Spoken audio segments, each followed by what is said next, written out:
Quel amour infini, que tu aies pris ma croix, que tu sois mort pour moi. Tu as donné ta vie pour qu'enfin je sois libre. Oh Jésus, je te chante pour ce que tu as fait.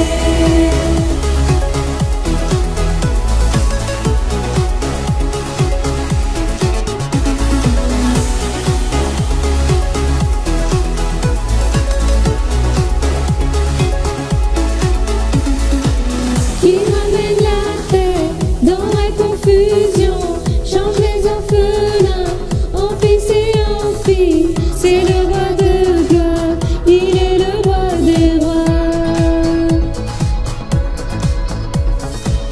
Qui règne sur les peuples dans la vérité, brille comme le soleil sur tout son éclat. C'est le roi de gloire, il est le roi des rois.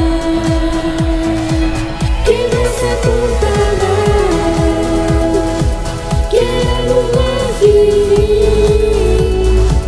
que tu aies pris ma croix, que tu sois mort pour moi. Tu as donné ta vie pour qu'enfin je sois libre. Oh Jésus, je te chante pour ce que tu as fait.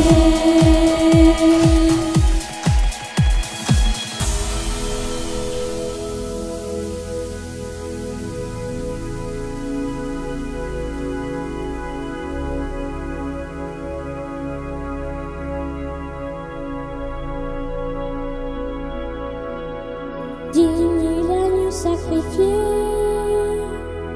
digne le roi qui a vaincu la mort.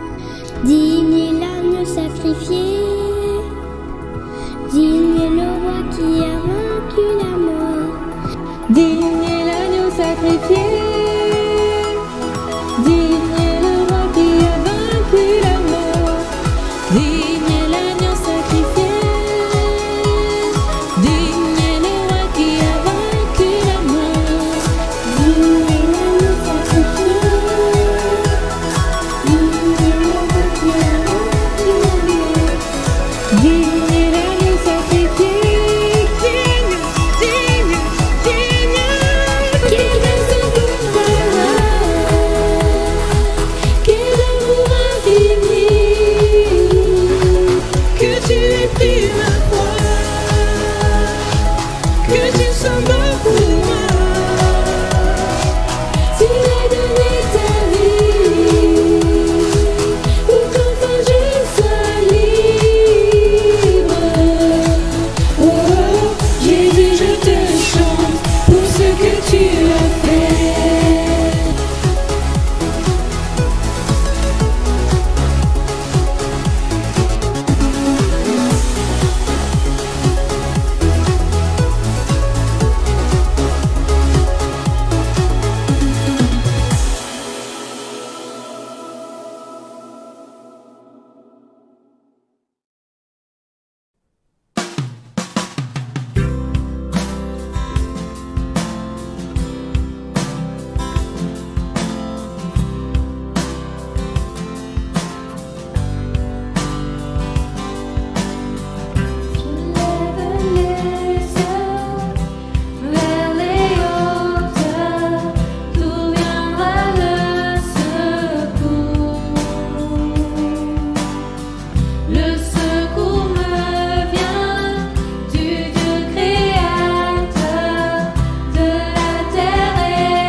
Bonjour à tous et bienvenue. Donc là, ça va être notre dernière session de notre thématique Ma Bible, mon arc-en-ciel.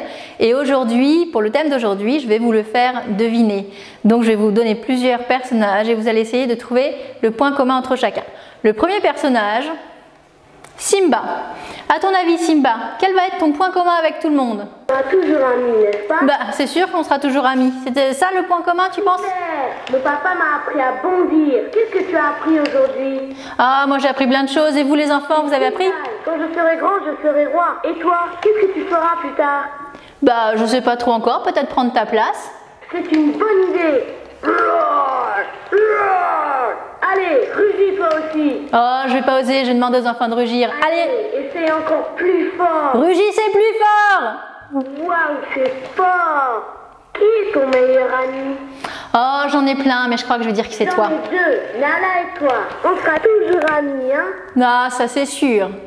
Super. Mon papa m'a appris à bondir. Qu'est-ce que tu as appris aujourd'hui? Plein de choses, mais maintenant je vais discuter avec les enfants. Au revoir Simba. Et vous les filles, quel va être votre point commun avec Simba? Vous avez une idée? Parce qu'on a des pouvoirs. Non Elsa, je pense pas que ce soit d'avoir des pouvoirs, il n'y a que toi qui en a. Parce qu'on a une mèche blanche. Ok, je regarde s'il a une mèche blanche. Anna? Non, il en a pas. Donc ça va être autre chose. Il peut aussi y avoir dans tous ces personnages Ariel, Cendrillon, Belle, Jasmine également. Alors quel va être le point commun entre tout cela? Alors la proposition de Simba tout à l'heure, qu'ils soient tous de famille princière, ça c'est vrai. Vous allez me dire, facile, ce sont tous des personnages de Disney. C'est vrai, c'est des personnages de Disney, puis là, dans ceux qu'on a choisis, sont tous rois et reines, mais c'est pas ça leur point commun sur lequel je voudrais attirer votre attention, c'est que Simba, comme vous le savez, il a perdu son père, Elsa et Anna aussi, et puis finalement Cendrillon aussi, Ariel, Belle, enfin toutes ces princesses-là, Jasmine aussi, ont perdu leur père ou leur mère. Donc aujourd'hui, on va aborder cette thématique de comment grandir quand on a perdu son père ou sa mère. On va prendre comme personnage biblique qu'on a déjà un petit peu vu, en tout cas on a beaucoup vu sa famille. On va axer cette fois-ci sur Benjamin. Alors Benjamin, c'est le petit frère de Joseph et donc c'est le plus petit de toute la famille de Jacob, de tous ses enfants. Et Benjamin, en fait, quand on lit son histoire dans la Bible, on apprend que sa mère, Rachel, elle est morte au moment où elle l'a eu. Voilà, elle aurait très certainement aimé grandir avec son fiston, mais ça s'est joué différemment. Et quand il est né, elle aurait voulu l'appeler Ben-Oni, fils de ma douleur. Et Jacob a dit non, ça c'est pas possible, on va l'appeler Benjamin, fils de ma droite. Donc là, on voit déjà une première bénédiction sur ce petit garçon, parce que s'appeler fils de ma douleur, c'est pas tous les jours facile à porter. Et quand on regarde toute l'histoire de cette fratrie dont on a parlé maintenant depuis pas mal de semaines, on se rend compte que Benjamin, il avait vraiment une place particulière. Quand je vous avais parlé de Ruben, qui était l'aîné, je vous avais dit que justement la question c'était est-ce que c'est lui qui devait protéger Benjamin, et finalement c'est un autre qui avait été choisi. Parce qu'en fait, comme il avait perdu sa maman, Jacob avait vraiment centré son attention sur lui. Et quand il y a eu la famine et qu'il a fallu repartir chercher de la nourriture, en premier Jacob ne voulait pas que Benjamin parte, parce qu'il était trop précieux ce petit garçon. Et quand ils sont revenus la deuxième fois en disant là, il y a une nécessité pour nourrir la famille que Benjamin vienne, alors Jacob a accepté à condition qu'un de ses frères, encore une fois, le protège. Et là, je vous raconte cette histoire pour vous dire les enfants que si un jour cette situation arrive, il y a la bénédiction de Dieu derrière, il y a un plan. De toute façon, vous êtes confiés dans les mains du Seigneur et s'il permet ça, c'est qu'il y a autre chose derrière qui va vous bénir. Bien sûr, ce n'est pas le genre de bénédiction qu'on a envie d'avoir. On veut son papa et sa maman, c'est une certitude. Mais en tout cas, ce qui est sûr, c'est que quel que soit le plan de Dieu pour chacun, la bénédiction de Dieu est là et que Dieu ne prend pas quelque chose sans qu'il ait un plan pour le remplacer. Et je vais finir par vous lire le verset qui a été dit justement à Benjamin comme bénédiction. Je vous le lis. Alors, sur Benjamin, il est dit « C'est le bien-aimé du Seigneur. Il demeure en sécurité auprès de lui. Le Seigneur le protège toujours et il demeure entre ses épaules. » Et ça c'est une sacrée bénédiction. C'est-à-dire que oui, Benjamin n'avait plus sa maman, mais il y avait son papa, il y avait tous ses frères et il y avait du coup sa belle-mère qui était là. Mais en plus, il y avait cette bénédiction particulière du Seigneur qui était là. Il était le bien-aimé de l'Éternel et l'Éternel avait le regard sur lui. Voilà les enfants, donc la thématique Ma Bible, mon arc-en-ciel s'arrête ici. Les visios s'arrêtent avec, puisque justement on va reprendre en présentiel en septembre. Et j'espère vraiment que vous avez pu être bénis par tout ce qu'on a abordé. N'hésitez pas à en reparler à vos parents, n'hésitez pas à vraiment en discuter. Si vous avez une question, cherchez toujours à savoir quelle est la volonté de Dieu pour vous et en quoi ce qu'il vous propose, c'est une bénédiction. Voilà, et moi je vous dis à bientôt en septembre. Bonnes vacances à tous.